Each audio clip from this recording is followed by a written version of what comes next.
Arsene, what's the situation with Olivier Giroud, please? He will not play tomorrow. And for the rest, he will see a specialist tomorrow, and after we'll make an announcement of how long he will be out. So has his second scan been inconclusive? Look, I don't know. We prepare for tomorrow's game. Does it sound like a long-term injury to you? It can be. We will see tomorrow. You don't know if it's broken yet? I don't know. You know, we have other... it's sad for us, but at the moment we are focused on tomorrow's game. What impact will that have on what you do for the rest of the transfer window? I don't know as well, because at the moment we are 24 hours in front of a big game, and our focus is more on that than on the transfer. Can you say categorically that you don't want a striker at this point in time then? I say, I learned one thing in our job: we say nothing categorically. In terms of this game, what's the importance of getting into the Champions League? For us it's very important. It's a very important game because we want to play at the top level, on international level, and so it is a very important game. More on the sporting side than on the financial side. Would it be unthinkable for Arsenal not to be in a group stage of a Champions League under you?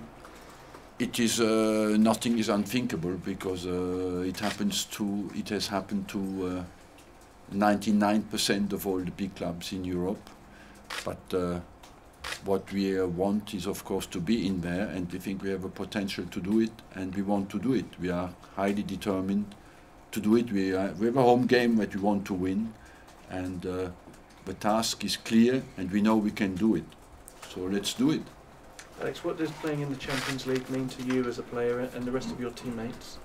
Well, I think first of all it's a competition that me personally I've looked up to ever since I can remember watching football, and you know, you can say that for everyone that plays football and plays in our team now. It's one of the biggest club competitions in the world, so it's something that I love to play in and I want to play in, and as the boss said, it is a massive thing that we need to try and accomplish.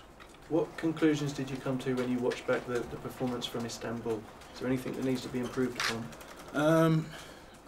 I think it was one of our first games in the season, so I think the technical side of our game can definitely improve from that performance. It was a tough pitch to play on, but there was no excuse. We wanted to be able to pass the ball around a little bit better than we did, but I think it was a really tough game.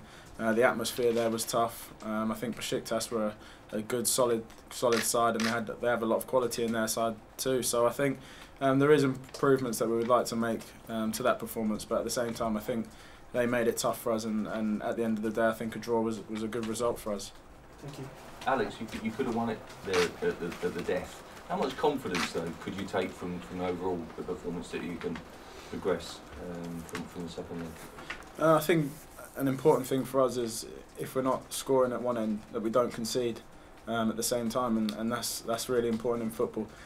We know if we can keep clean sheets, we've got the quality at the other end to score goals. On that day, it didn't happen, but it left us in a great position to finish the job off tomorrow night. So I definitely think we can take confidence from that game. As I said, it wasn't the result we were going there for. We would have loved to have gone there and win. But you know, 0-0 gives us a good opportunity to finish the job off tomorrow. Where do you think you need to improve on, sort of as a team generally, to kind of reach your best form and carry on getting good results? I think, especially from that performance, just the speed at which we moved the ball. I think the fluidity in that performance wasn't at the highest. You know, it wasn't a terrible performance, but I think we were capable of more going forward. As I said, defending. That was important because we didn't concede any goals, and we need to make sure we do that tomorrow night. We need to defend well to start off with, and I think the main thing is to make sure that we match them physically and competitively, because they're going to come at us hard, because just like us, they're going to really want to qualify for this. So there are improvements, but you know, we're discussing that as a team, and we know that within ourselves what we need to do. It's just more about how we approach the game tomorrow, and if we're in the right mindset to go and finish the job. Alex, there's a couple of central midfielders out for tomorrow's game, obviously Mikel and Aaron being suspended. I mean, we've asked you about your position quite a lot, but how comfortable do you feel in the middle, and do you see yourself maturing into that position long term? I think that's something you've got to ask the boss, really. I'll ask him after you. Okay, that's cool.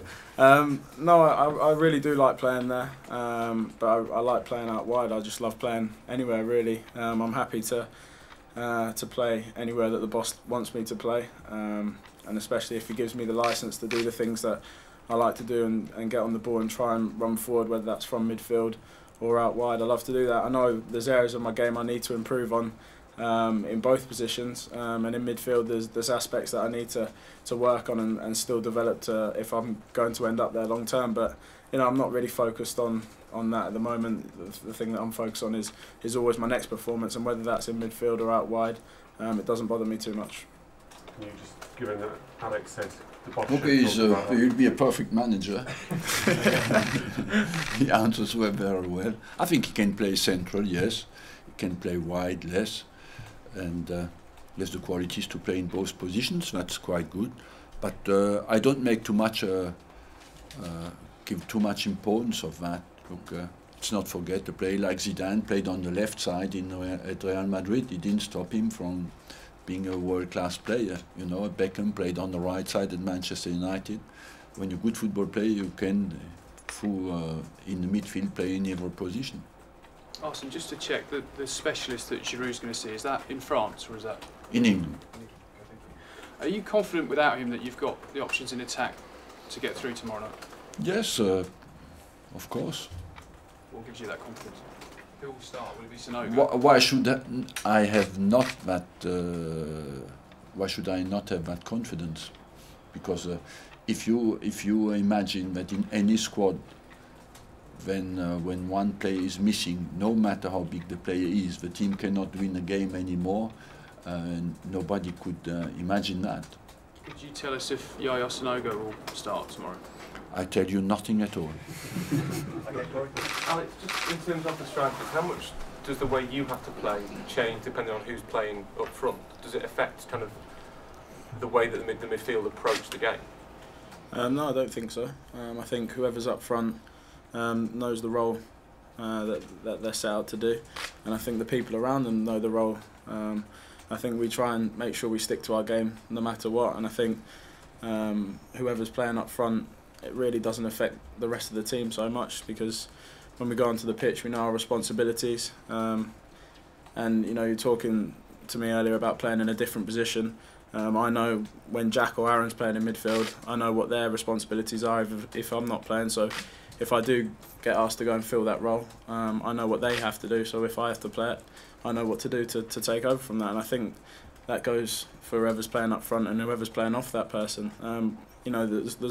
There's not always going to be the same team put out throughout a season, so whoever it is playing, you've got to be able to adapt to your teammates, and I think everyone in the squad at the moment, bar maybe the new boys who are bedding in really well, everyone knows everyone else very well, so we can adapt to whoever's playing, I think. Alex, can I just ask, if it is Yaya Sanogo starts up front tomorrow, could you just tell us a bit about him, what he's like in training, what potential you think he has? I think Yaya's a very good player. He's a young lad like myself, and he's got progressing to do like I do. I think at the moment, he's shown his raw ability. In the Emirates Cup this year, he scored 4 great goals, and as a striker, especially last season, I think he got into some really good positions, and it just didn't fall for him in terms of scoring goals. But he showed that in the Emirates Cup that he is capable of scoring goals. He's a really good lad as well, and he works very hard on and off the pitch. And I don't think he'd be at a club like Arsenal if he wasn't a good talent, and I'm sure the boss would tell you the same thing.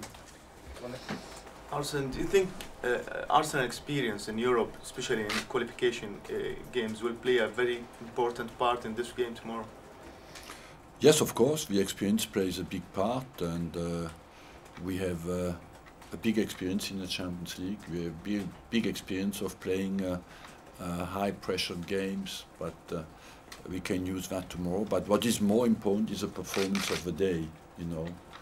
Is do we turn up with a strong performance? I'm confident this group is strong, is mentally prepared, has a great togetherness, and is ready for the fight. And at the end of the day, that is the most important, that you go out tomorrow and play at our best.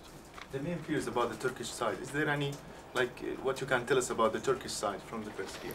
But they played very well against us, and we want to show them tomorrow that we can play very well as well at home.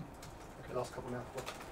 Arsene, aside from Olivier, is there any more team news? Is Mikel Arteta out? Mikel Arteta is still out, of course, from his ankle injury. He's quite a short-term injury. He could be back quite quickly, and everybody else is available. And Kieran Gibbs, is he? Kieran Gibbs, of course, has his hamstring. I count him after the break. And is the Champions League, is it still the holy grail for you as a manager? Of course, we came very close, and but let's first qualify, you know, and step by step. The competition is of a very high level. Let's first get into it really, and get into the group stage. We have a good game tomorrow to show that we really want it.